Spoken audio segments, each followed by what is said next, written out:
Bismillah. Assalamualaikum warahmatullahi wabarakatuh. Waalaikumsalam Innal warahmatullahi. hamdalillah nahmaduhu wa nasta'inuhu wa nastaghfiruh wa na'udzu billahi min shururi anfusina wa sayyiati a'malina. May yahdihillahu fala mudilla lahu wa man yudlil fala hadiya lahu. Asyhadu an la ilaha illallah wahdahu la syarika lahu wa anna Muhammadan abduhu wa rasuluhu la nabiyya ba'da. Allahumma salli wa sallim wa barik ala Muhammadin wa ala alihi wa ashabihi ajma'in wa man tabi'ahum bi ihsan ila yaumiddin. Amma ba'd. Ya ayyuhalladzina amanu taqullaha haqqa tuqatih wa la tamutunna illa wa antum muslimun. Ya ayyuhalladzina amanu taqullaha wa qulu qawlan sadida yuslih lakum a'malakum wa yaghfir lakum dhunubakum wa may yuti'illaha wa rasulahu faqad faza fawzan 'azima. Ma'asyiral muslimat rahimani wa rahimakumullah. Ibu jamaah Majelis Taklim Khadijah yang semoga dirahmati Allah, dan para peserta Bapak Ibu yang ikut kajian kita pada sore hari ini yang semoga dirahmati Allah. Alhamdulillah kita pada sore hari ini kembali dipertemukan oleh Allah Subhanahu wa taala. Hari ini kita telah memasuki hari kedua dari tahun baru 2023 dan bertepatan dengan tanggal 9 Jumadil Tsani. Insyaallah tidak lama kemudian kita akan berjumpa dengan bulan Ramadan. Kira-kira 2,5 bulan lebih. Tanpa terasa, waktu terus bergulir. Bertambahnya tahun, berarti bertambah usia kita, sesungguhnya berkurangnya jatah kita hidup di dunia. Semoga sisa waktu yang Allah berikan kepada kita di dunia ini, kita mampu manfaatkan sebaik-baiknya untuk menambah ilmu kita, menambah wawasan kita, menambah pengetahuan kita. Dengan itu semoga meningkat iman dan takwa kita dan bertambah pula amal ibadah kita. Amin ya rabbal alamin. Salawat serta salam semoga terlimpahkan, tercurahkan kepada Nabi kita Rasulullah Muhammad sallallahu alaihi wasallam. Semoga tercurah kepada seluruh keluarga, sahabat dan seluruh pengikutnya hingga yaumil akhir. Baik, saudaraku seiman yang semoga dirahmati Allah, kita masih meneruskan bab tobat, di mana kita masih membahas hadis yang ketiga dari bab tobat, yaitu tentang kisah dari Ka'ab bin Malik. Kisah tobat dari Ka'ab bin Malik, dan kita sudah sampai kepada pertengahan daripada hadis. Kita telah sampai kepada hadis di mana di situ sudah kita uraikan bahwasanya ketika Ka'ab bin Malik ditanya oleh Rasulullah, kenapa kamu tertinggal dari perang, jadi di perang Tabuk, maka Ka'ab bin Malik jujur menjawab, tidak ada alasan apapun, bahwasanya tidak ada sedikit pun yang menahan dia. Tidak pernah aku memiliki kekayaan sekaya ini. Tidak pernah aku memiliki kekuatan sesehat tubuh saya ini. Tidak ada satupun yang menghalangi, kecuali hanya rasa malas. Inilah kejujuran Ka'ab. Sampai sana kita sudah membahasnya, yaitu ketika sampai Dikucilkan ya Tad. Rasulullah Wallahi ma kana undhif.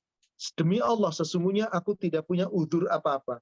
Wallahi ma kuntu qattun aqwa wala aisara minni hina takhallaftu anka. Sampai sana sudah kita pelajari.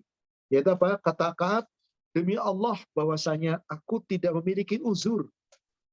Demi Allah ya Rasulullah, aku tidak pernah merasa sekuat dan sekaya daripada ketika saya absen dari perang Tabuk ini bersama Anda. Pengakuan yang jujur, pengakuan yang tulus, yang ikhlas, yang kemudian nanti pada akhirnya akan dikucilkan. Sekarang kita lanjutkan.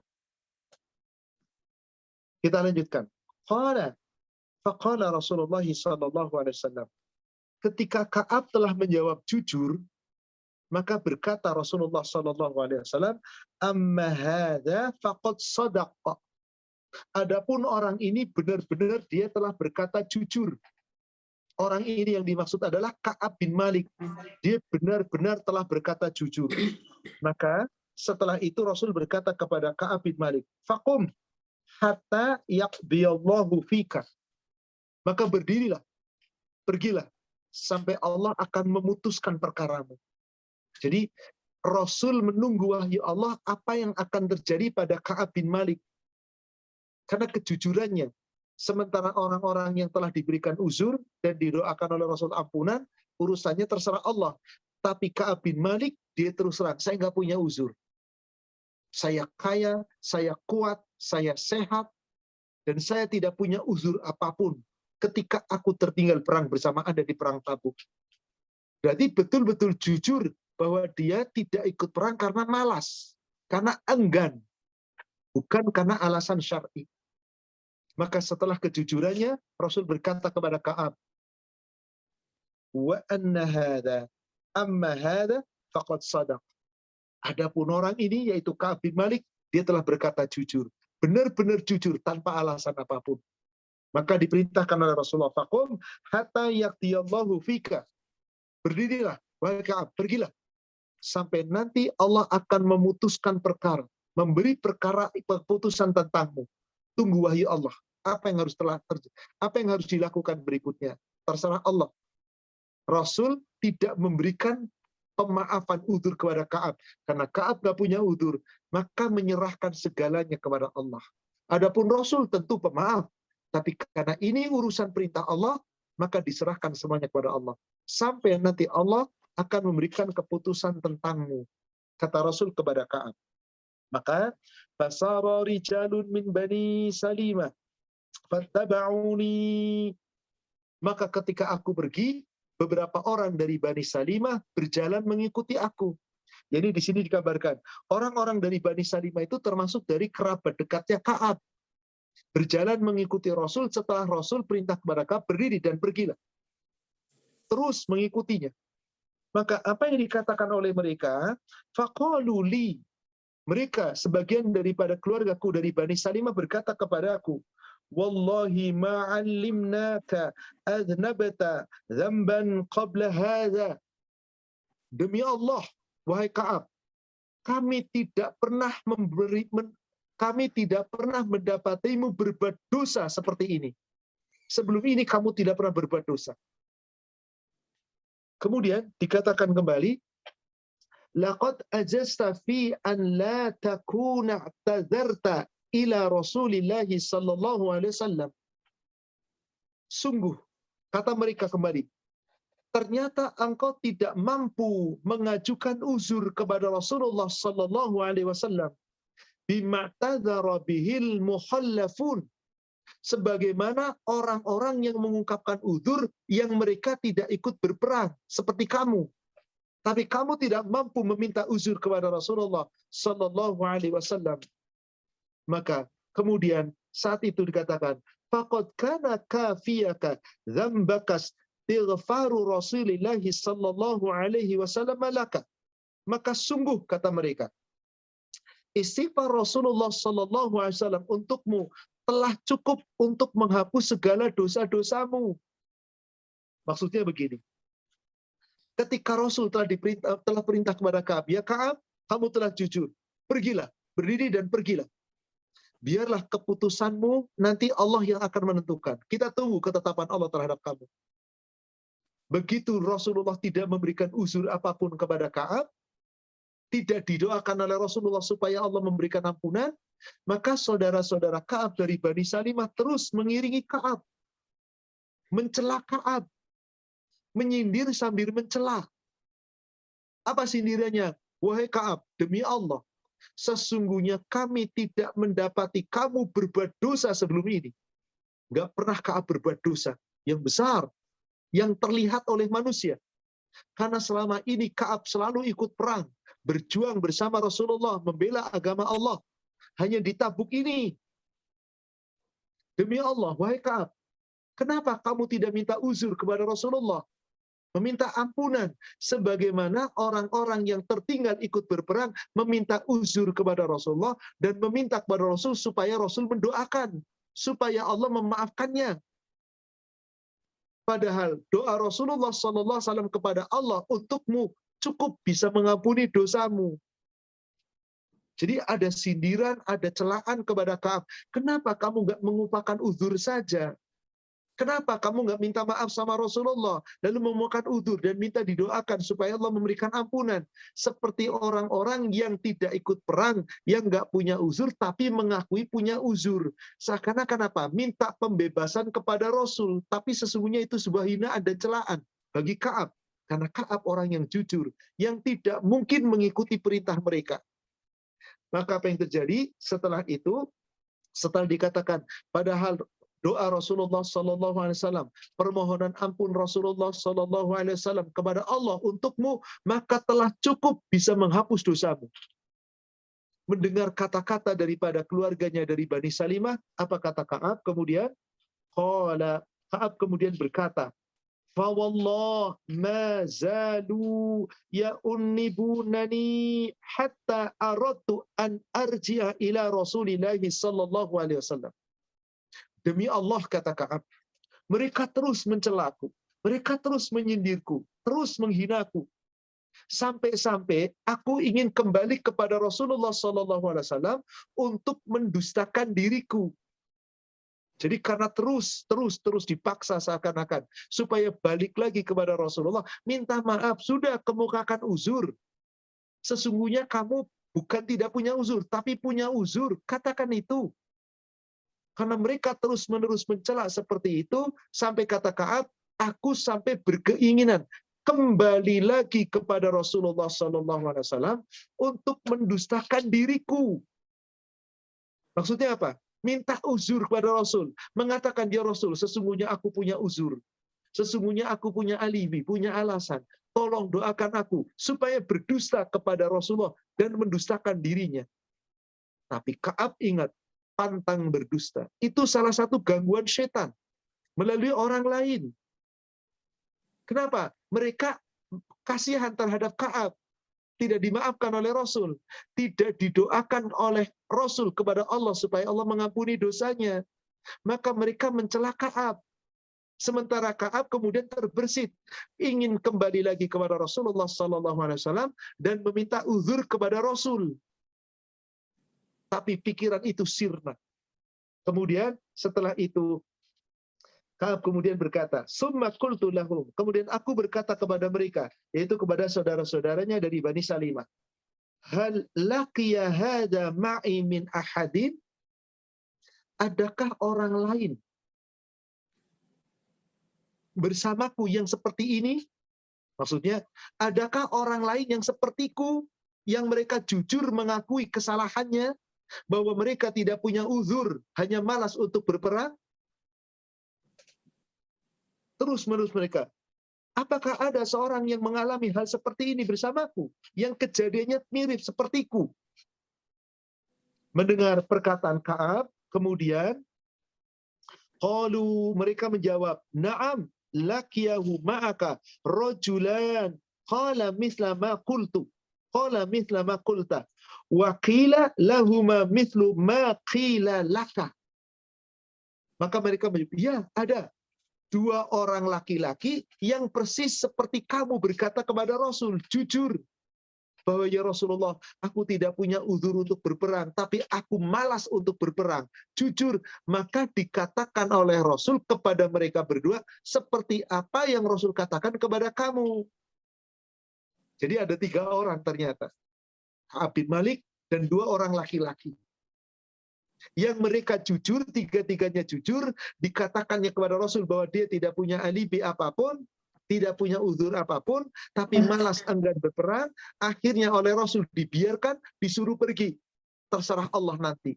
Maka mereka berkata seperti kamu berkata, dan dikatakan kepada mereka oleh Rasul, seperti apa yang Rasul katakan kepada kamu. Ternyata ada 2 orang yang lain, berarti menjadi 3 bersama Ka'ab. Siapakah 2 orang yang lain selain Ka'ab bin Malik? Maka di sini disebutkan, manhuma. Ka'ab berkata, qultu, aku bertanya, manhuma, siapa kedua laki-laki tersebut? Qalu, mereka menjawab, Muraratu bin Rabi'il Amri wa Hilal ibnu Umayyah al-Waqifi. Dia adalah seorang sahabat. Siapa mereka? Murarah bin Rabi al-Amri al-Hilal bin Umayyah bin al-Waqifi. Dua orang ini ternyata sama kejadiannya seperti Ka'ab. Yaitu berkata jujur, lalu diperintahkan pergi oleh Rasulullah SAW. Rasul tidak memaafkan secara langsung di situ, tapi Rasul mengatakan, tunggu, ketetapanmu ini terserah Allah. Kalau Allah sudah memutuskan, maka kalau memaafkan, pasti dimaafkan. Kalau Allah tidak memaafkan, berarti Allah tidak akan memaafkan kamu. Seakan-akan seperti itu. Ternyata ada 3 orang. Dia adalah Ka'ab bin Malik, kemudian dia adalah Murarah bin Rabi al-Amri, kemudian Hilal bin Umayyah al-Waqifi. Qala, maka Ka'ab berkata, "Fadzakaru li rajulaini salihaini qad syahida badran fihima uswah." Yaitu falabithna ala dzalika 50 lailah. Maka kejadian ini terus berlangsung kepada kami selama 50 hari 50 malam.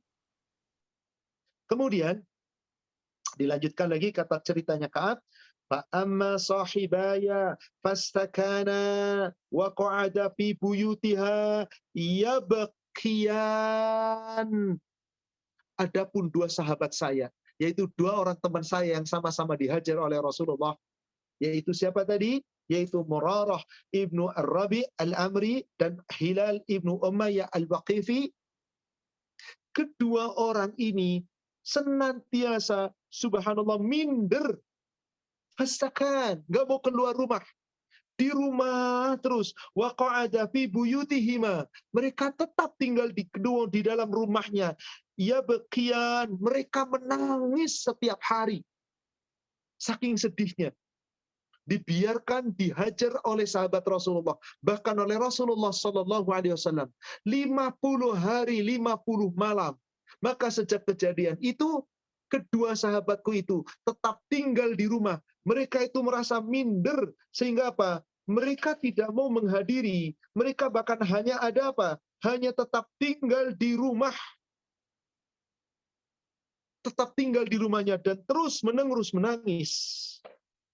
Wa amma ana, kata Ka'ab, adapun aku, fakuntu asyabba, aku seorang anak muda, al-qaumi wa ajladahum, aku ini kuat, aku ini tegar. Tidak seperti mereka yang lemah, memang usianya sudah tua, sementara aku masih muda dan masih kuat.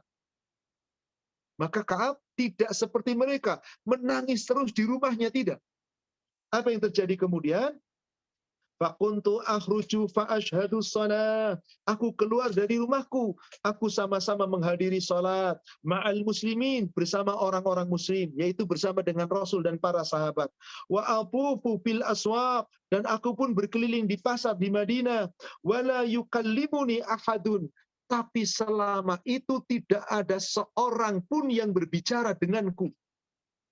Bisa dibayangkan, Anda sedang dihajar oleh satu kampung, Anda sholat ke masjid, lihat seseorang, negur seseorang, didiamkan. Nggak ada yang bicara dengan Anda. Anda ke pasar, keliling pasar, Anda berdagang, Anda cari maisha, didiamkan. Padahal melihat Anda. Apa yang terjadi dengan Anda? Subhanallah. Akibat satu kesalahan, yaitu mereka tidak ikut berperang. Karena perang adalah perintah Allah. Tapi mereka enggan menjalankan perintah Allah. Akhirnya Allah perintah kepada Rasul untuk menghajar sampai keputusan Allah datang. Apa yang terjadi dengan Ka'ab bin Malik? Ketika tetap menghadiri sholat bersama kaum muslimin, ketika ke pasar, keliling pasar, tetap dia berdagang, dan dia juga mencari maisha, sementara tidak ada satu orang pun yang berkata dengannya. Maka saat itu apa yang terjadi? Ketika Rasulullah SAW selesai sholat, di sini dijelaskan, wa ati Rasulullah sallallahu alaihi wasallam wa usallimu alaihi. Aku mendatangi Rasul. Aku mengucapkan salam kepada Rasulullah sallallahu alaihi wasallam. Wa huwa fi majlisihi ba'da shalah. Ketika beliau masih di tempat duduknya setelah selesai sholat. Jadi ketika selesai sholat, beliau itu biasa dzikir. Dan setelah dzikir, biasa beliau duduk-duduk di tempat dzikir beliau. Sebelum beliau masuk ke rumahnya. Ketika itulah Ka'ab bin Malik memberanikan diri langsung mendatangi Rasulullah SAW. Kemudian apa? Mengucapkan salat, mengucapkan salam. Ketika Rasul berada di tempat duduknya selesai salat. Assalamualaikum ya Rasulullah. Maka fa'aqulu fi nafsi, aku berkata kepada diriku, hal harraka syafataihi biraddi salam am la? Aku berkata pada diriku, apakah bibir Rasulullah SAW bergerak untuk menjawab salamku atau tidak? Dilihatnya ternyata Rasul diam. Subhanallah, Rasul diam, mulutnya tidak mengucapkan salam. Wallahu alam, tentang hatinya Allah hanya Allah tahu. Kata Ka'ab, aku mendatangi Rasulullah SAW, kemudian aku mengucapkan salam. Aku berkata pada diriku, apakah kedua bibir Rasulullah bergerak untuk menjawab salamku atau tidak? Ternyata Rasulullah bibirnya diam, tidak mengucapkan salam. Padahal apa kewajiban seorang ketika diucapkan salam? Wajib menjawab salam. Kenapa Rasul tidak menjawab? Karena Allah perintahkan melalui Rasulnya untuk menghajar 3 orang ini. Gak boleh diajak bicara, gak dijawab salamnya sama sekali. Selama 50 hari 50 malam. Maka ketika itu, apa yang terjadi? Summa usalli qariban minhu wa usarikuhu an-nadhar. Kemudian aku sengaja sholat dekat Rasul. Rasul jadi imam, Ka'ab sengaja sholat persis di belakang Rasulullah, di saf terdepan. Kemudian apa yang terjadi? Lalu aku wa usarikuhu an-nadhar. Aku kemudian seakan-akan berisyarat memandangnya. Jadi Ka'ab memandang Rasulullah. Fa'idha aqbaltu ala salati nadhara ilayya. Maka ketika Rasulullah SAW kemudian telah mau memulai sholat, maka Rasulullah memandangku. Tapi ketika Ka'ab memandangnya, Rasul berpaling. Rasul memandang, hendak melihat Ka'ab, tapi tidak menegur, tidak menyapa, dan tidak menjawab salam apapun. Ternyata apa yang terjadi? Ketika aku memandang beliau, beliau tidak memandangku sama sekali. Tetapi ketika beliau sudah sholat, beliau memandangku. Sesungguhnya Rasulullah cinta kepada sahabatnya, tapi Rasul sedang menghajar sahabatnya ini. Maka dengan sekuat tenaga Rasulullah tega melakukan itu, bayangkan. Dipandang, Rasul berpaling. Ketika berpaling, Ka'ab bin Malik tunduk, Rasul memandangnya. Dan Ka'ab sadar Rasul memandangnya. Tapi ternyata Ka'ab tidak mendapat teguran apapun. Tidak mendapat teguran apapun. Subhanallah. Maka apa yang terjadi kemudian? Baik, kita lanjutkan.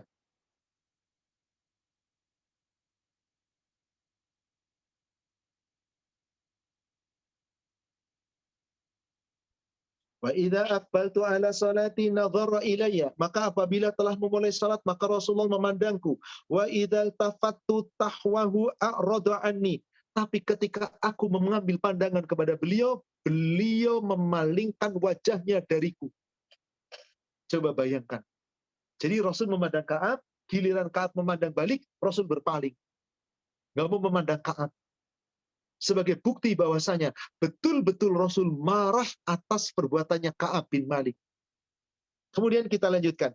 Hatta idza tala dzalika alayya min jafwatil muslimin masyaitu hatta tasawwartu hidara haiti Abi Qatadah. Kisahnya kemudian dipersingkat oleh Ka'ab bin Malik. Apa yang terjadi kemudian?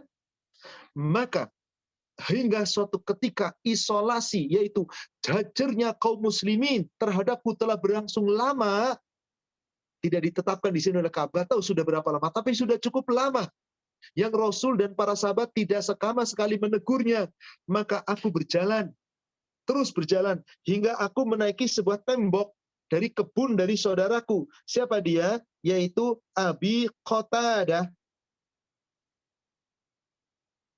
Abi Qatadah. Siapa Abu Qatadah itu? Wa huwa ibnu ammi wa ahabbun nasi ilaihi. Dia adalah anak pamanku dan orang yang paling aku mencintainya dan dia mencintaiku. Abu Qatadah, saudaranya Ka'ab bin Malik. Anak pamannya, berarti apa dia? Sepupuan. Dan selama ini Abu Qatadah adalah orang yang paling aku cintai. Jadi dia diam-diam ngumpet, nggak langsung. Kalau dia masuk lewat pintunya Abu Qatadah, pasti nggak mau dibuka, nggak mau diucapkan salam. Maka diam-diam dia naik ke atas tembok kebunnya Abu Qatadah, kemudian masuk melalui tembok, seakan-akan mengendap-endap seperti pencuri. Masuk ke kebunnya Abu Qatadah, maka bertemulah dengan Abu Qatadah di sana. Dan Abu Qatadah adalah salah satu anak pamannya yang aku sangat mencintainya.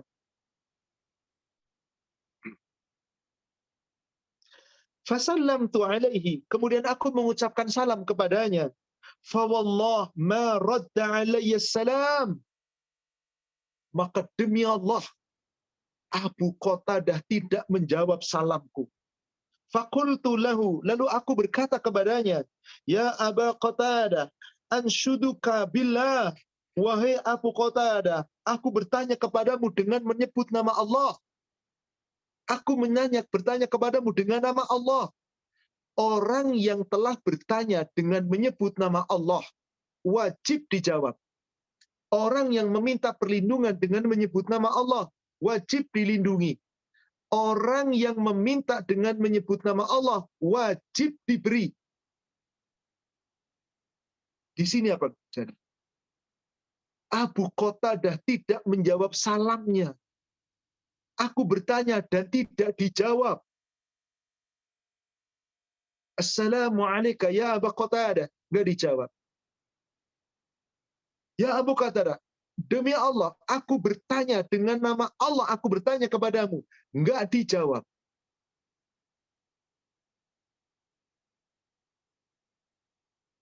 Kemudian, faqultu lahu ya Abu Qatadah, ansyudduka billah. Wahai Abu Qatadah, aku bertanya dengan nama Allah. Hal ta'lamuni uhibbullah wa rasulah.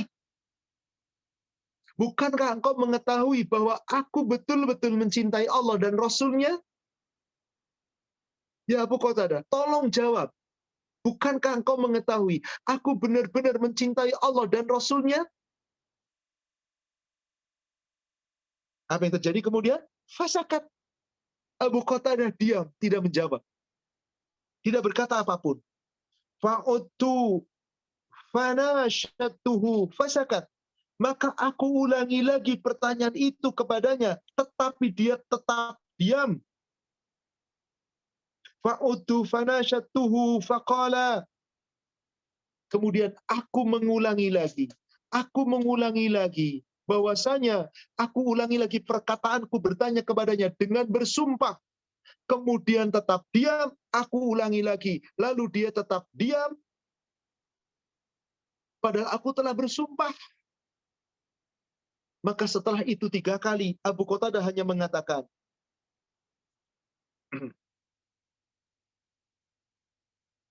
fasakat fa'udtu fanashatuhu fasakat fa'udtu fanashatuhu faqala. Setelah 3 kali ditanya, demi Allah ya Abu Qatadah, bukankah engkau mengetahui aku betul-betul mencintai Allah dan Rasul? Faqala, karena telah bersumpah dengan menyebut nama Allah, bertanya kepadanya dengan menyebut nama Allah. Akhirnya Abu Qatadah menjawab. Tapi apa jawabannya? Allahu wa rasuluhu a'lam. Hanya Allah dan Rasulnya yang lebih tahu. Apakah engkau benar-benar mencintai Allah? Apakah engkau benar-benar mencintai Rasul? Aku tidak tahu.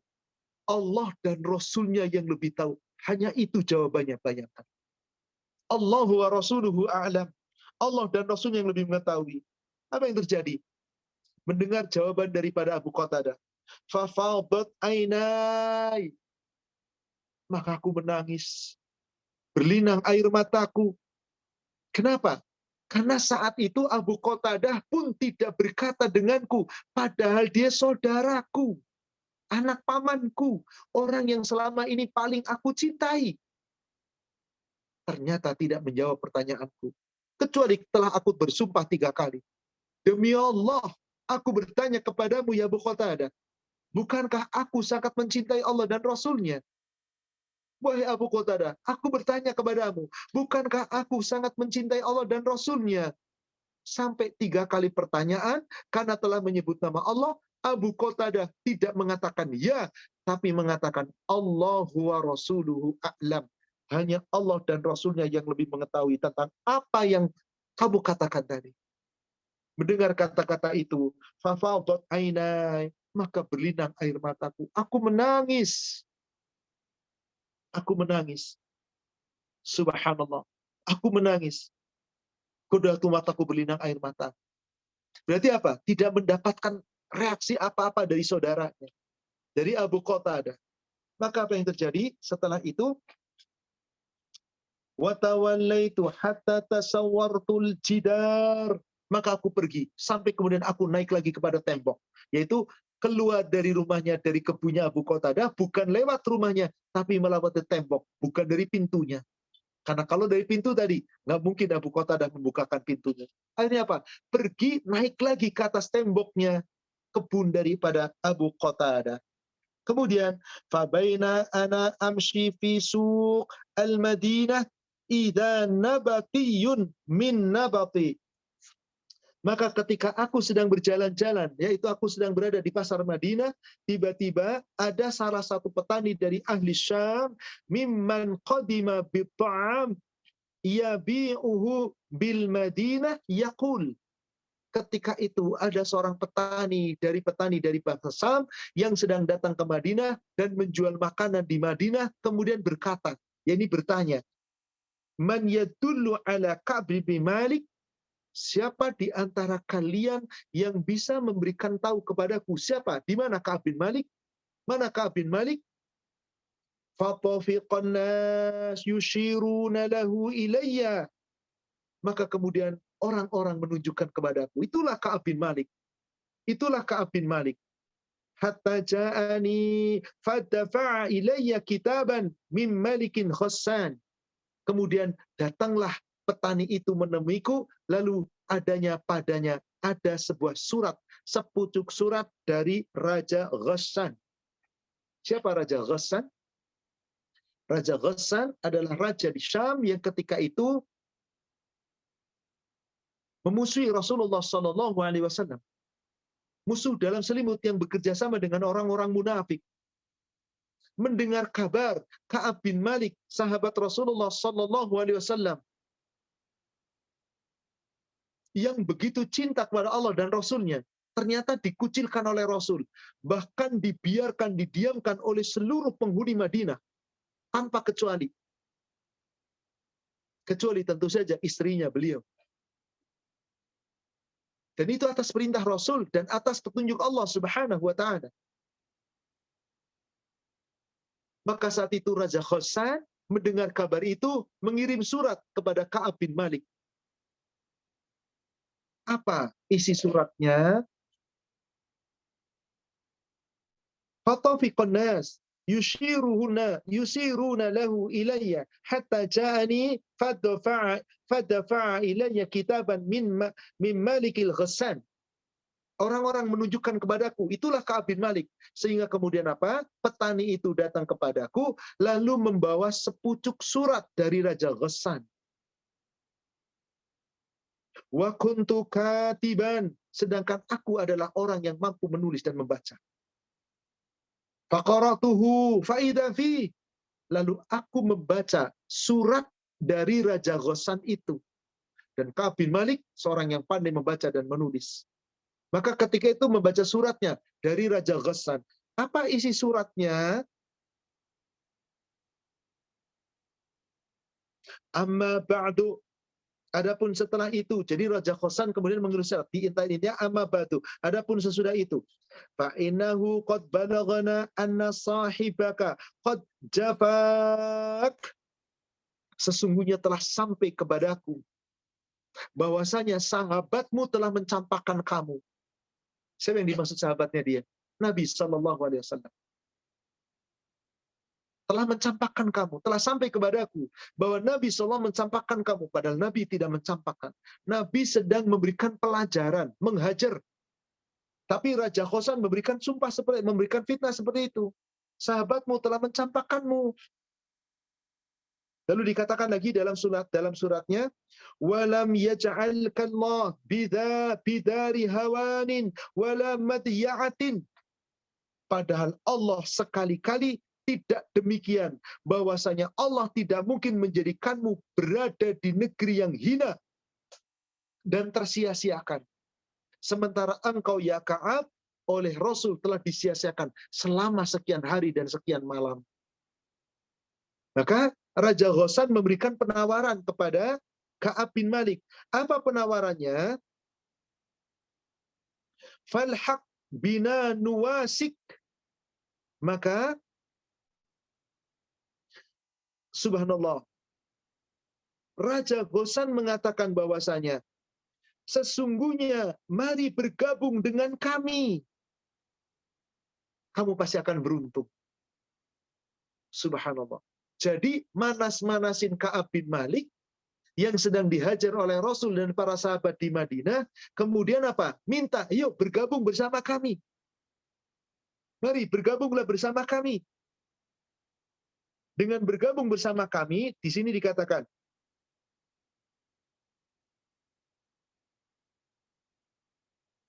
nuwasika, kami pasti akan menyantuni kamu. Kamu nggak akan disia-siakan. Ayo, pergilah ke Syam, kemudian kamu bergabung dengan kami. Kamu nggak akan disia-siakan. Kami pasti akan menyantunimu. Jadi seakan-akan apa? Raja Ghassan ini memberikan tawaran kepada Ka'ab bin Malik agar Ka'ab bin Malik meninggalkan Madinah. Seakan-akan Rasul mengucilkan itu sedang menyia-nyiakan Ka'ab, lalu meninggalkan Madinah, datanglah ke Syam, nanti akan disantuni oleh Raja Ghassan. Apa yang terjadi ketika Ka'ab bin Malik telah membaca itu?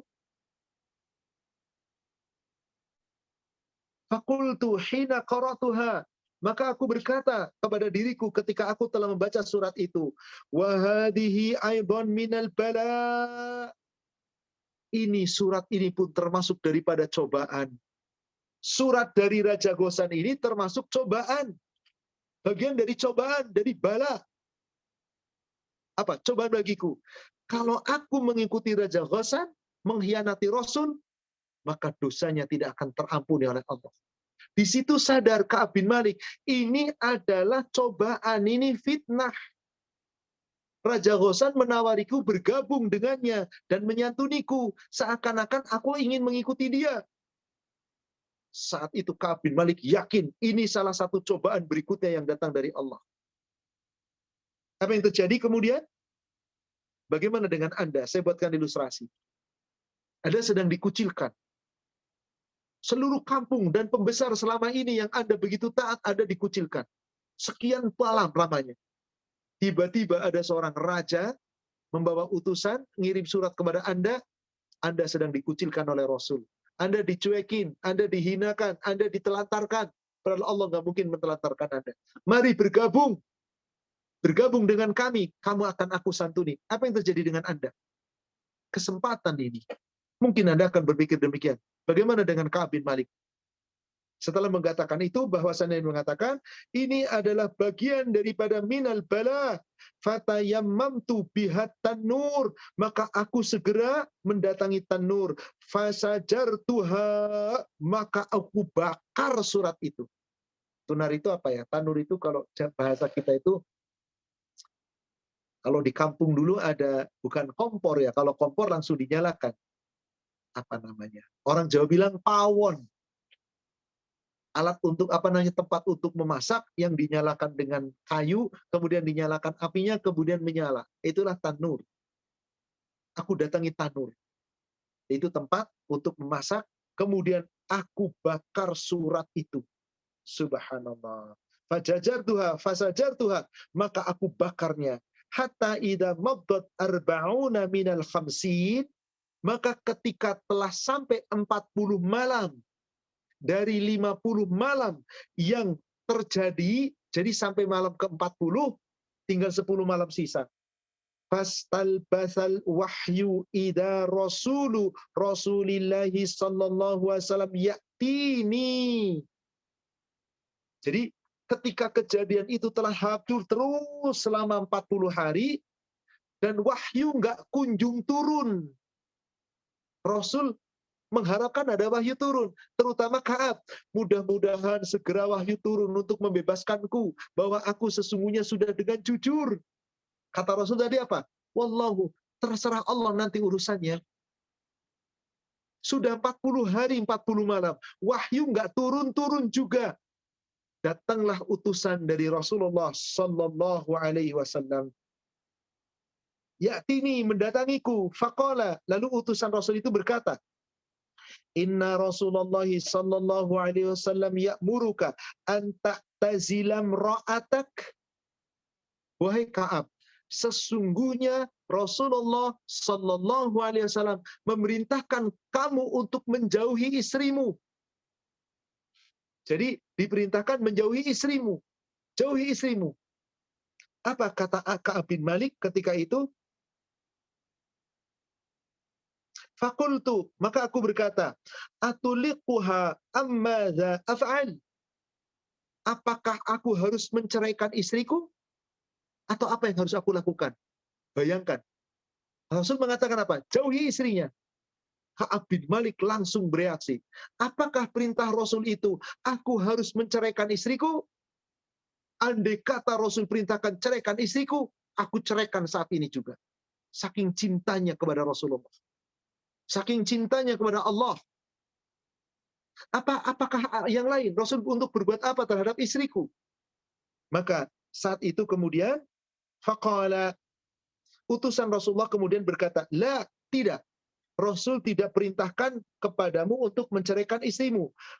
Bal i'tazilha fala taqrabannaha. Kamu disuruh menjauhi istrimu, jangan menggaulinya. Jadi maksudnya apa? Rasul perintah kepada Ka'ab, jangan lagi serumah dengan istrinya. Jangan menggaulinya. Jangan menggaulinya. Suruh istrinya pulang ke keluarganya. Kamu hidup sendiri di rumah. Jangan dilayani oleh istrimu. Apalagi sampai menggaulinya. Jangan menggaulinya. Tapi jangan diceraikan. Apa yang terjadi kemudian? Wa arsala ila sahibaya bimithli dzalik.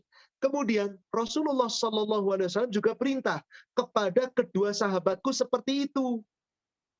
Jadi kepada 3 orang tadi disuruh apa? Disuruh menjauhi istrinya. Bukan berarti tidak menceraikan, bukan. Tetapi jangan serumah dengan istrinya, suruh pulang istrinya ke rumahnya, ke rumah orang tuanya, dan si laki-laki bertiga tadi suruh hidup sendiri di rumah. Jangan dilayani oleh istri. Apalagi menggaulinya. Yaitu berhubungan suami istri. Jadi disuruh puasa dari hubungan suami istri. Dan tidak boleh dilayani oleh istrinya. Tapi tidak sampai diceraikan. Fakultu limraati, maka sejak diperintah itu aku berkata kepada istriku, ilhaqi bi ahliki fakuni indahum hatta yaqdiyallahu fi hadzal amri. Wahai istriku, pulanglah kamu kepada keluargamu. Tetaplah kamu tinggal di sana bersama keluargamu sampai datang keputusan Allah kepadaku tentang urusan ini. Saat itu langsung Ka'ab bin Malik sami'na wa ata'na. Tidak menceraikan istrinya, tapi istrinya disuruh pulang ke rumah orang tuanya, ke keluarganya, lalu hidup di sana, tenang di sana, tinggal bersama di sana, nggak perlu mengurusi Ka'ab. Ka'ab tinggal sendiri di rumahnya, tanpa dilayani suami istrinya. Apalagi berhubungan suami istri. Disuruh pergi. Biarkan kejadian ini sampai Allah mendatangkan keputusannya. Yaqdiyallahu fi hadzal amri. Maka apa yang terjadi? Faja'at imra'atu Hilal ibnu Umayyah Rasulullah sallallahu alaihi wasallam faqalat lahu. Setelah kejadian ini, maka istrinya Hilal bin Umayyah mendatangi Rasulullah sallallahu alaihi wasallam. Kemudian istrinya berkata kepada Rasulullah sallallahu alaihi wasallam, "Ya Rasulullah, wahai Rasulullah sallallahu alaihi wasallam, inna Hilal ibnu Umayyah syaikhun dha'i'un laisa lahu khadim." Wahai Rasulullah, suamiku Hilal bin Umayyah seorang yang sudah tua, Orang yang lemah, yang tidak bisa mengurus dirinya sendiri, dan dia tidak punya pelayan. Selama ini yang melayaninya aku. Lalu minta izin, bolehkah aku melayaninya?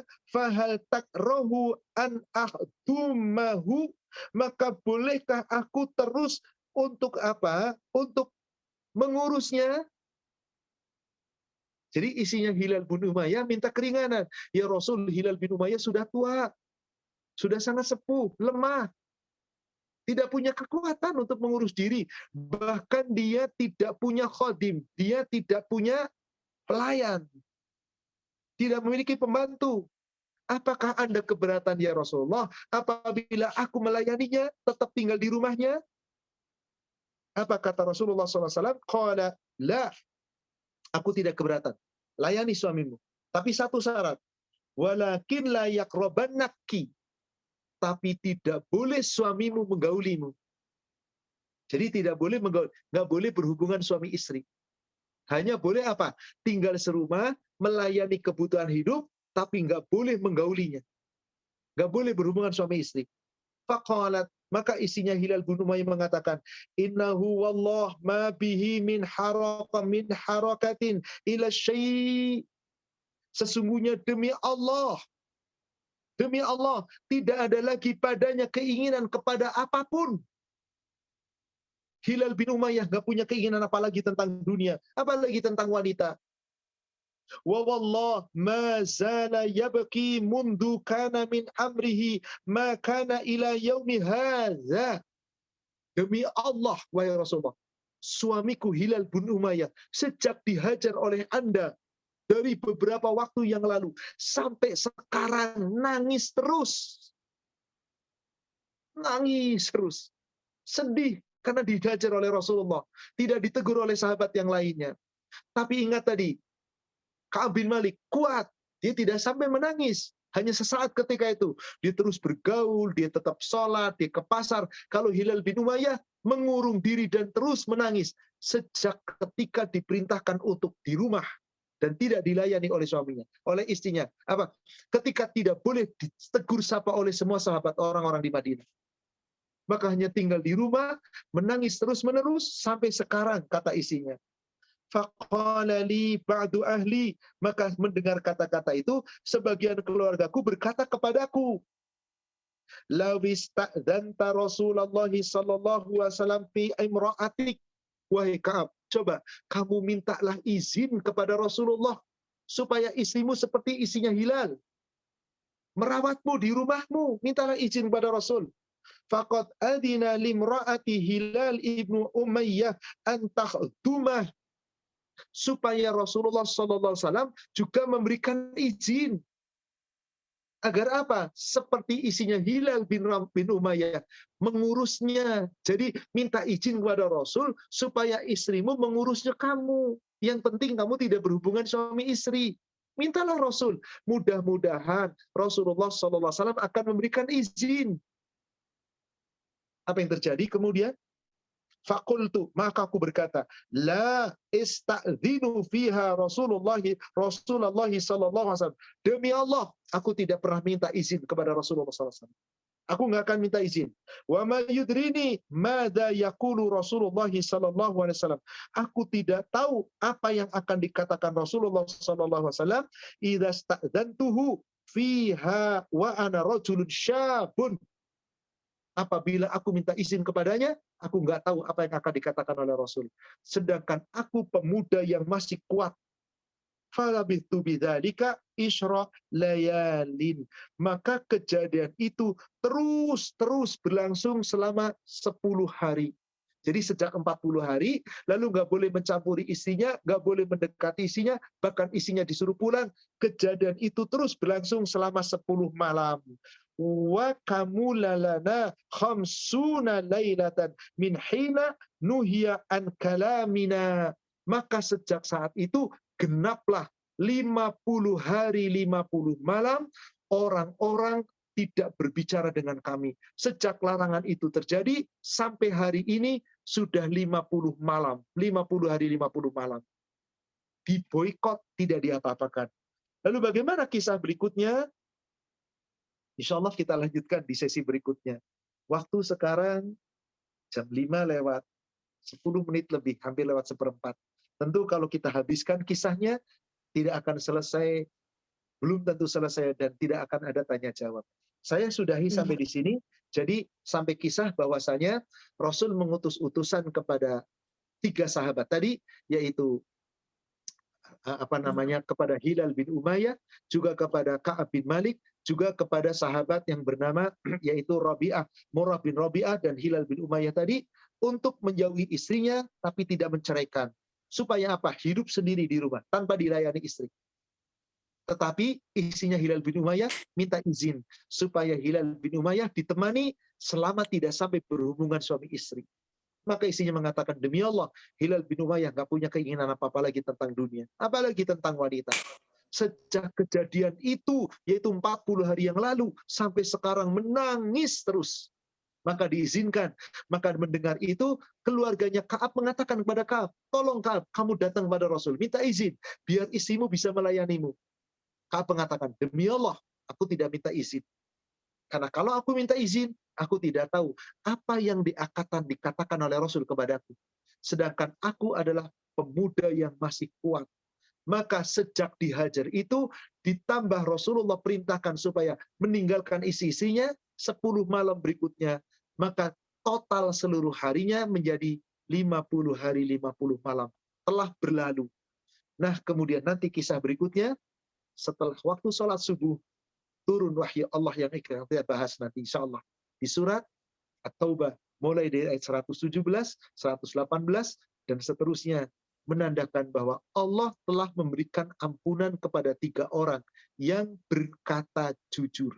Insya Allah kita akan bahas di lanjutan hadis nomor 22 ini. Wallahu a'lam. Demikian saudaraku seiman yang semoga dirahmati Allah, kisah tentang tobat Ka'ab bin Malik yang belum selesai, yang akan kita selesaikan di pertemuan berikutnya. Wallahu a'lam, kami kembalikan kepada admin. Silakan Ibu. Alhamdulillah. Masya Allah Ustaz, tentang taubat ini kita jadi dalam bertobat itu Allah juga menguji kita. Apakah benar-benar kita bertobat dengan sungguh-sungguh ya Ustaz ya? Sampai Ka'ab pun sampai diuji dengan segitu beratnya, hanya untuk hanya karena taubatnya. Dan dari hadis ini juga Ustadz, tentang yang Murarah bin Rabi'ah sama Hilal ini kan sebetulnya mereka sudah uzur ya Ustadz ya. Betul. Ada alasan uzur, tapi sudah uzur. dia tetap dapat Kenapa? bertobat Meskipun pun tidak sudah langsung, uzur, iya. dia masih mampu. Iya, benar. Perang Tabuk, usia Rasul ketika itu sudah masuk 60 tahun. Kira-kira seperti apa 60 tahun? Tapi Rasul berjuang menjadi panglima tertinggi bersama sahabat yang telah masuk Islam setelah Fatu Mekah. Siapa dia? Panglima tertinggi, Khalid bin Walid dan beberapa sahabat yang lain. Rasul usianya sudah 60 tahun. Ketika itu terjadi tahun ke-9 Hijriah. Sudah 61 tahun bahkan. Jadi secara usia iya, sekarang usia 60, kalau masih gagah wajib. Tapi kenapa kemudian jadi lemah? Nangis terus, sedih. Bayangkan ibu kepikiran yang tadinya sehat gimana? Iya, jadi 40 hari, 40 malam dihajar. Apa yang terjadi, Bu? Saya yakin kita sehari semalam nggak ditegur sapa oleh orang lain, udah sebel banget ini hati kita. 40 hari, 40 malam. Maka dikatakan tadi oleh isinya, dikatakan bahwasanya Hilal bin Umayyah sudah tua. Lemah, nggak bisa ngurus diri karena nangis saking sedihnya. Sedihnya apa? Cuma satu, nggak dapat ampunan dari Allah, itu yang paling ditakuti. Adapun tentang nggak ditegur sapa, nggak diucapkan salam, nggak dijawab salam, Allah itu urusan manusiawi. Tapi yang paling mereka sedihan adalah nggak dapat ampunan dari Allah. Allahu Akbar. Ini yang paling mereka takuti, saudara sekalian. Maka ujiannya luar biasa. Padahal satu kesalahannya, nggak ikut perang, satu perang. Padahal sudah belasan peperangan mereka ikuti. Allahu Akbar. Demikian, inilah proses tobat. Berarti kita harus berjuang. Ujian dari Allah, fitnah cobaan itu ketika kita bertobat, kadang hawa nafsu datang lagi, gangguan untuk berbuat lagi, hawa nafsu datang lagi, berbuat lagi. Bukankah kita merasakan hal seperti itu? Iya, benar Ustaz. Dan ujiannya juga tadi Ka'ab juga dapat ujian dari raja itu tadi ya Ustaz ya, yang Surat untuk Coba bayangkan tadi. mengajak ke Allah kufuran itu.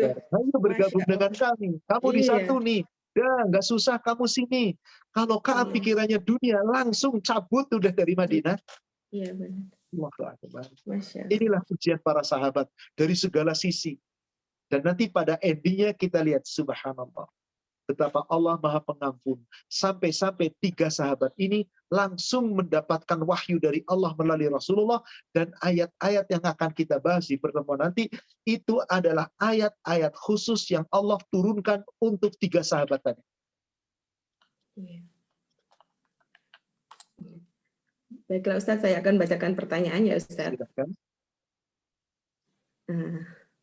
Assalamualaikum Ustaz, terima kasih. Mohon dijelaskan hikmah jujur dalam kebenaran sesuai yang dilakukan Ka'ab meskipun penderitaan yang dirasakannya dari kisah tadi di ujungnya keridhaan Allah. Saudara kalian, jujur itu sungguh berat. Terutama jujur dalam akidah, jujur dalam ibadah, jujur dalam muamalah. Akidah dan ibadah habluminallah, muamalah habluminanas. Untuk jujur ini luar biasa berat. Maka Rasul perintahkan kepada kita berkata jujur.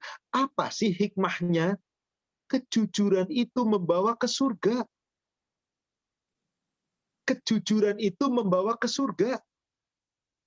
Silakan bisa dibuka di kitab Bulughul Maram. Nomor hadis 1565.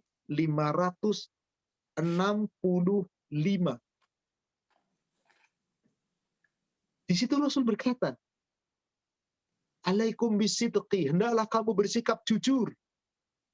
Fa inna sidqa yahdi ilal bir, karena kejujuranmu itu membawamu kepada albirra, mabrur, kebaikan. Fa innal birra yahdi ilal jannah, kejujuranmu membawa kebaikan. Kebaikanmu itu yang membawa ke surga. Wa ma yazalur rajul yasduq wa yataharra sidqa hatta yuktaba indallah siddiqan.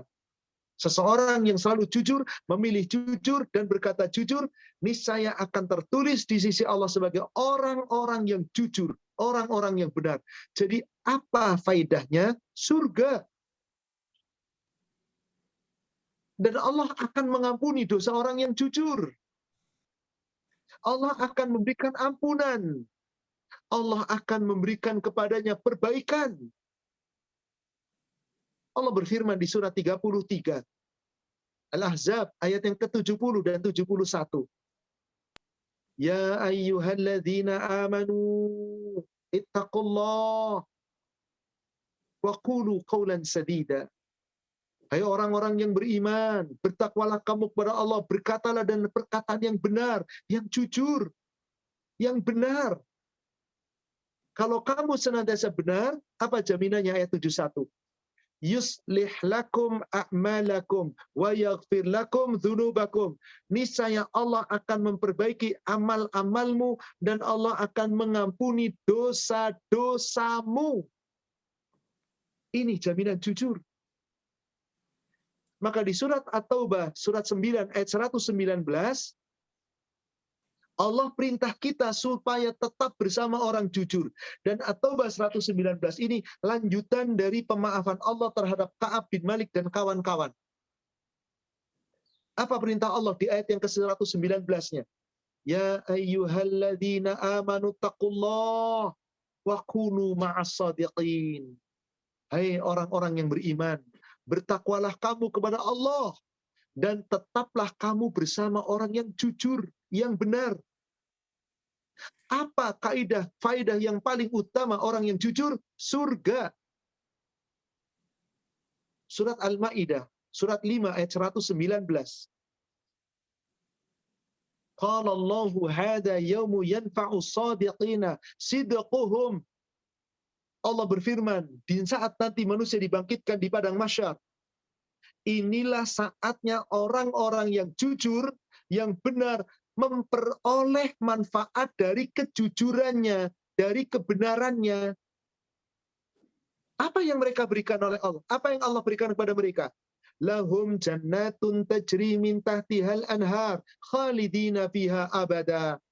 Allah menyediakan untuk mereka surga yang mengalir sungai-sungai di bawahnya, kekal selama-lamanya. Radhiyallahu anhum wa radu'an. Allah ridho kepada mereka dan mereka ridho kepada Allah.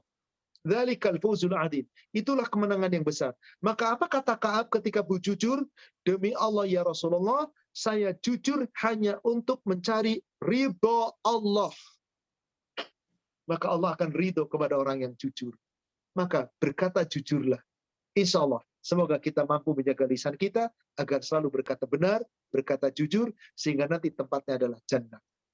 Insya Allah. Amin ya Rabbal Alamin. Amin. Silakan berikutnya. Pertanyaan selanjutnya, Ustadz, apa makna dari kisah Ka'ab ini yang bisa diterapkan pada kehidupan sekarang ini? Syukron, Subhanallah. Betapa banyak. Kalau kita meruntut, ini adalah sesi ketiga kita membahas ini. Ini sesi ketiga kita membahas ini. Kalau di kisah luar biasa betapa banyak. Tapi yang paling kita petik satu, tidak boleh menolak perintah Allah. Kalau Allah sudah perintahkan. Kalau Allah sudah perintah, jangan dilanggar. Seberat apapun perintah itu, selama kita mampu menjalankan. Tidak ada alasan apapun. Karena manusia bisa beralibi, beralasan di hadapan manusia. Tapi nggak mungkin bisa beralibi di hadapan Allah. Kedua, orang-orang yang telah terlanjur melanggar perintah Allah, padahal dia tidak punya uzur. Orang-orang yang takut hukuman dari Rasul, mereka beralibi, beralasan, berdusta demi selamat dari tuntunan manusia. Tapi dia tidak takut terhadap Allah. Sementara Ka'ab, beliau lebih memilih jujur. Maka di pertemuan kedua yang telah kita bahas, Ka'ab mengatakan, demi Allah, andai kata aku berhadapan dengan orang selain Rasulullah, aku bisa mencari alibi, karena aku adalah orang yang pandai berdebat. Tapi aku berbicara di hadapan Rasulullah. Kalau aku jujur, maka Rasul tidak suka, pasti marah. Tapi aku berharap Allah ridho kepadaku. Andai kata aku dusta, Rasul bisa aku dustai. Dan Rasul bisa memaafkanku dan memohonkan ampunan kepada Allah atas kesalahanku. Tapi Allah pasti tidak akan memaafkanku. Hikmahnya begitu luar biasa. Kejujuran hanya semata-mata karena Allah. Lebih takut kepada Allah daripada manusia. Lebih takut akhirat daripada dunia. Lebih takut ancaman neraka daripada cuman siksaan dunia. Inilah sahabat.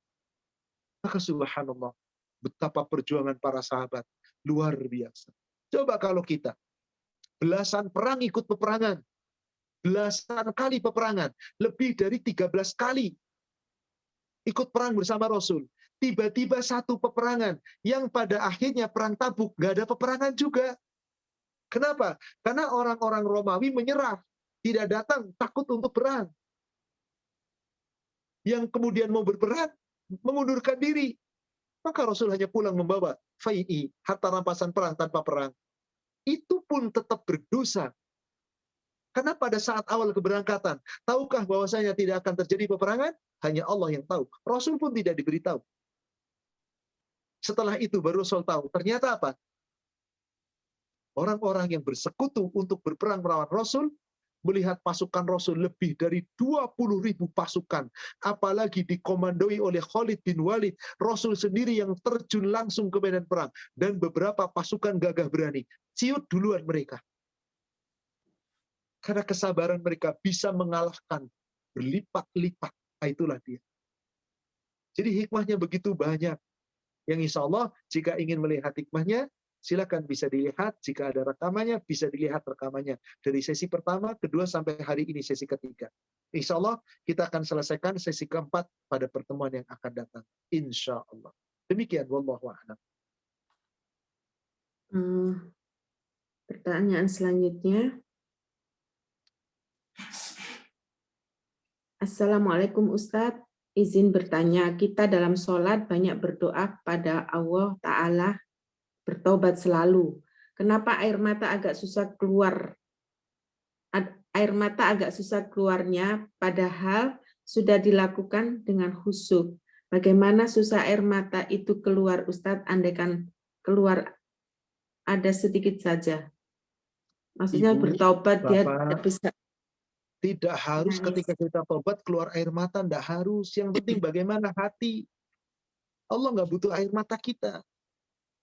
Tapi saya yakin ketika Anda di dalam sholat, terutama bukan sholat wajib, karena sholat wajib kan berjamaah laki-laki. Sulit untuk bisa khusyuk seperti itu. Sholat malam. Ketika Anda sholat sendirian, di saat manusia tidur. Itu yang paling sulit. Disitulah paling mudah kita fafadat aina, berlinang air mata kita. Apalagi mengakui kesalahan, menyadari kesalahannya, di situ kita akan menangis. Saat sunyi sepi sendiri. Bukankah golongan yang ketujuh yang akan dinaungi oleh Allah adalah itu? Seorang laki-laki dan seorang wanita, rajulun dzakarallahu khaliyan fafadat aina. Seorang yang menangis ketika sedang sunyi sepi sendiri, berzikir kepada Allah, lalu berlinang dan tercucuran air mata. Tapi sekali lagi, saudara sekalian, tidak harus yang namanya tobat kita harus nangis, tidak. Syarat nangis itu nggak ada. Tapi menyesali diri dan berusaha, meyakini tidak akan melakukan, dan berjanji, itu yang paling utama. Tapi secara otomatis, jika itu kita lakukan sepenuh hati, insya Allah menangis. Nggak mungkin tidak. Minimal kita berkaca-kaca. Insya Allah. Syaratnya apa kalau begitu? Saat Anda bertobat, Anda membaca istighfar, Anda bertobat di dalam sholat Anda, mengucapkan kalimat-kalimat istighfar, Anda paham apa yang sedang Anda baca. Insya Allah, dengan Anda memahaminya, Anda bisa menangis. Meskipun tidak sampai bercucuran, tapi minimal sekali lagi, hati kita tersentuh atas apa yang aku meminta kepada Allah. Dan hati kita malu terhadap Allah atas apa dosa-dosa yang kita perbuat. Dan tobat tidak ada syarat harus menangis. Demikian wallahu a'lam. Iya. Dalam bertobat itu saya bisa begini nggak Ustadz ya? Dalam kita bertobat itu kita merasa seolah-olah bahwa Allah belum bisa nggak? Boleh nggak saya begitu? Seolah-olah bahwa tobat saya ini belum tentu diterima Allah gitu. Boleh. Itu di dalam akidah namanya khauf. Tapi ingat, jangan cuma khauf. Ada roja. Ada rasa takut dan ada pengharapan. Yeah. Harus ada di situ. Dan ada dzon yang yakin bahwasanya Allah Maha Pengampun. Tetapi bukan berarti kita kemudian merasa telah dapat ampunan. Tidak. Terus-menerus meminta. Jangankan kita. Siapa orang yang nggak punya dosa? Para nabi dan rasul, terutama nabi kita Muhammad sallallahu alaihi wasallam. Bahkan Rasulullah sudah dapat jaminan bersih dari dosa, bukan sekarang, yang lalu dan yang akan datang. Lihat surat Al-Fat, surat 48, ayat 1 dan ayat 2. Bismillahirrahmanirrahim. Inna fatahna laka fatham mubina. Sesungguhnya kami telah memberikan kepadamu ya Muhammad kemenangan yang nyata. Liyaghfira lakallahu ma taqaddama min dzambika wa ma ta'akhkhar. Agar Allah memberikan ampunan kepadamu. Siapamu di situ? Nabi Muhammad sallallahu alaihi wasallam. Dosa yang mana yang diampuni oleh Allah? Dosa-dosa yang telah lalu dan dosa-dosa yang akan datang. Wa yutimma ni'matahu 'alaika, dan Allah telah menyempurnakan nikmatnya kepadamu. Wa yahdiyaka siratan mustaqima, dan Rasul sejak saat itu diberikan oleh Allah jalan yang lurus, dan jalan lurus Rasul selalu lurus, nggak pernah bengkok. Apakah Rasul tidak pernah bertobat? Apakah Rasul kemudian merasa tobatnya sudah dapat ampunan? Orang yang paling banyak tobatnya di muka bumi ini Nabi kita Muhammad sallallahu alaihi wasallam. Maka Nabi perintah kepada kita di hadis Muslim, disebutkan di nomor hadis 2323. Dari Abdullah bin Umar, ayyuhan nas tubu ilallah jami'a inni atubu ilaihi fi yaumin mi'ata marrah. Wahai manusia, bertobatlah kalian semua kepada Allah, bertobat semuanya kepada Allah. Sesungguhnya aku senantiasa bertobat kepadanya setiap hari 100 kali. Ini orang yang sudah dapat jabat ampunan loh. Jadi betul apa yang Ibu katakan. Kita terus bertobat seakan-akan apa? Allah belum mengampuni dosa kita. Tapi kita terus berharap bahwa Allah Maha Pengampun. Kenapa? Karena memang jaminan Allah Subhanahu wa taala demikian. Allah akan mengampuni dosa seorang hamba selama tidak terlambat. Itu di nomor hadis 2324-nya. Man taba qabla an tatlu'a syamsu min maghribiha taballahu alaihi. Siapa yang bertobat sebelum matahari terbit dari barat, Allah terima tobatnya. Maksudnya apa? Selama Anda belum dicabut nyawanya dan Anda bertobat, Allah pasti terima tobatnya. Berarti sepanjang hidup sampai kematian menjemput nyawa kita, terus-teruslah banyak-banyak kita beristighfar. Demikian, wallahu a'lam. Pertanyaan selanjutnya, ini tadi sebetulnya kayak ini ya, Dad, ya. Mohon maaf Ustadz, kalau amal soleh muncul istilah istiqomah, apakah ada bahwa tobat itu harus istiqomah? Mungkin Iya. maksudnya Kalau sampai Rasulullah sehari aja 100 kali, 100 kali. apalagi kita. Berarti istiqomah terus dijaga. Istiqomah bukan hanya dalam amal soleh, ibadah, bukan. Termasuk tobat. Dan ingat, tobat itu pun bagian amal soleh kita. Dan bagian dari ibadah. Karena Allah perintahkan kepada kita. Segala sesuatu yang Allah perintahkan berarti itu ibadah. Apa ada perintah tobat terus perintah tobat? Jelas sekali. Coba lihat ayatnya, surat 11 ayat 3. Wa anistaghfiru rabbakum summa tubu ilaihi. Apa itu bukan perintah? Dan beristighfarlah kamu kepada Rabbmu, kemudian bertobatlah kepadanya. Kan di sini perintah untuk kita tobat. Berarti ibadah bukan? Ibadah. Orang yang nggak mau tobat berarti nggak ibadah. Maksudnya nggak beribadah dalam bertobatnya. Sia-sia. Bagaimana Allah akan ampuni? Wong dia nggak pernah minta ampun. Sedangkan ayatnya, dan mohon ampunlah kepada Rabbmu, kemudian bertobatlah kepadanya. Apakah ini hanya sesaat? Tiap hari. Melalui sholat kita, kita tobat. Istighfar kita, kita tobat. Zikir pagi petang kita tobat. Dan betapa banyak ucapan-ucapan tobat. Sayyidul istighfar, kita tobat. Yang terpenting, dawam terus, istiqomah kita jaga. Jangan mentang-mentang, saya udah tobat setiap hari. Udahlah sekarang, nggak boleh ada. Saya nggak pernah berbuat salah dan dosa. Nggak perlu saya tobat. Nggak boleh, sombong Anda. Nabi yang sudah dapat jaminan ampunan, 100 kali beliau tetap bertobat kepada Allah. Wallahu a'lam. Demikian. Ya, Ustadz, saya boleh tanya di surat At-Taubah ayat 122 itu bahwa nggak semua umat Muslim itu Baik, itu wajib. maksudnya adalah kewajiban fardu kifayah ketika ada orang mau berperang, jangan perang semuanya. Berbeda dengan orang yang beriman, semuanya wajib cari ilmu. Fardu ain, tiap kita wajib cari ilmu. Tapi yang mendalami ilmu itu bukan fardu ain, fardu kifayah. Itu yang Allah sebutkan di surat Al-Baqarah, surat At-Taubah, ayat 122. Di mana Allah Subhanahu wa taala berfirman kepada orang-orang yang beriman, jangan semuanya ikut perang, kata Allah. Wa ma kana al-mu'minuna liyaghfiru kaffah. Tidak sepatutnya orang-orang mukmin itu semuanya pergi ke medan perang. Falaula nafara min kulli firqatin minhum ta'ifatul liyatafaqahu fid-din. Ini dia.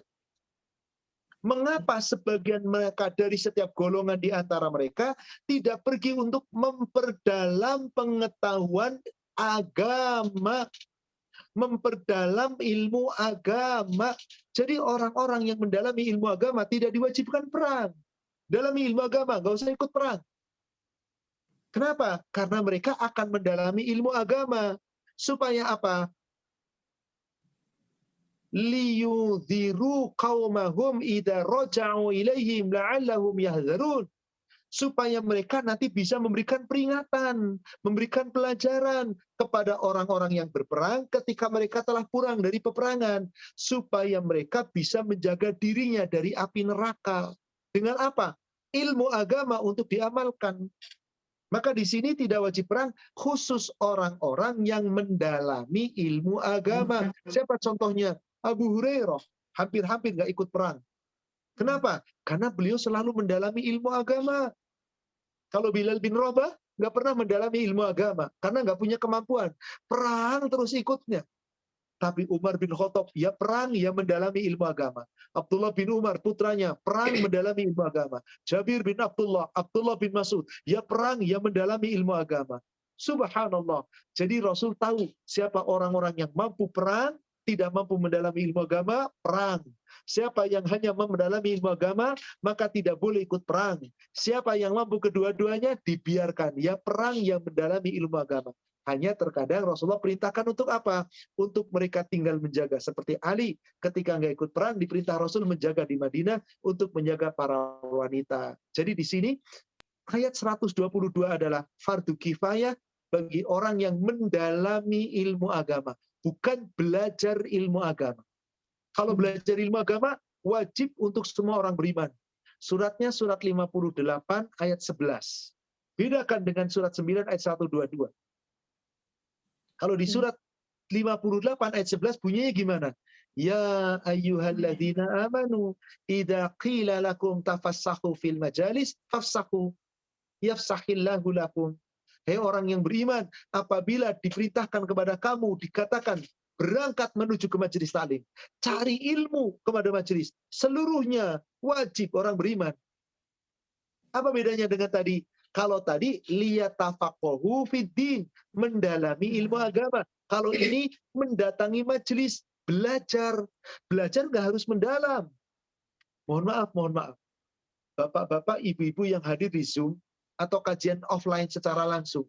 Saya tanya, mendalami ilmu agama atau belajar ilmu agama? Belajar. Belajar. Kalau mendalam, Anda harus mendalam. Hafalkan. Hafalkan Al-Quran, hafalkan Al-Hadis, sampaikan kepada yang lain. Maka orang yang seperti ini cuma sekelompok orang, segelintir orang, kecil. Sebagian kecil.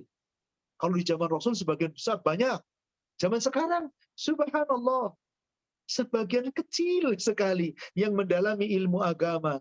Supaya mereka mendalam ilmunya, menyampaikan kepada orang yang belajar ilmu agama. Wallahu a'lam. Demikian.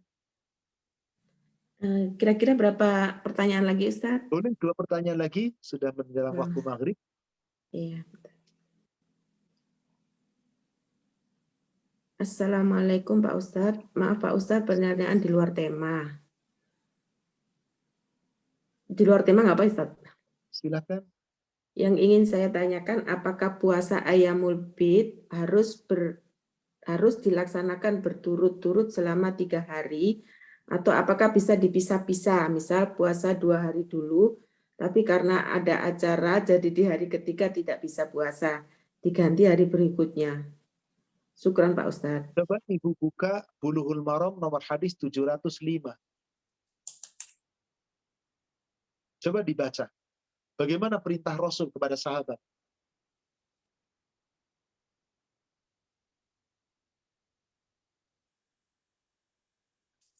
Bulughul Maram berapa Ustadz? Nomor hadis 705.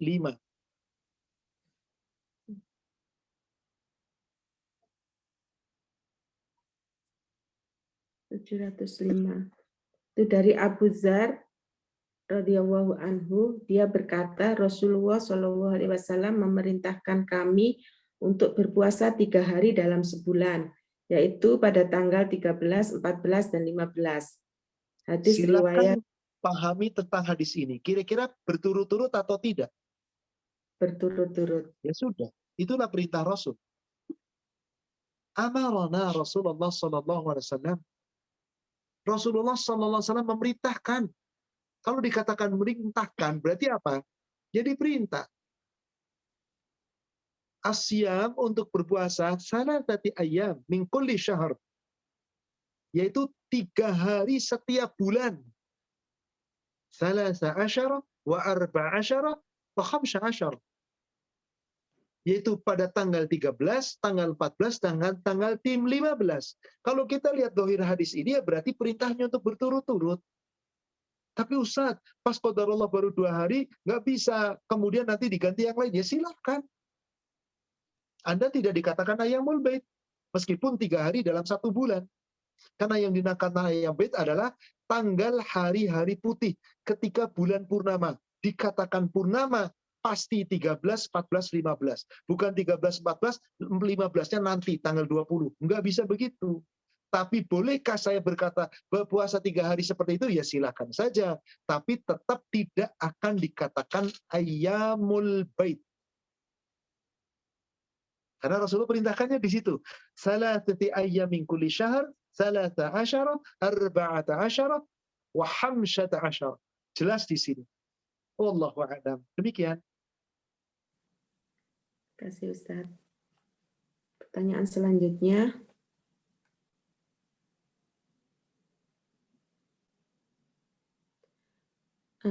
Ini ada yang nanya dari itu. Pak Ustadz, gimana dengan istilah tomat tobat kumat? Terus untuk menghapus dosa itu dengan pergi haji.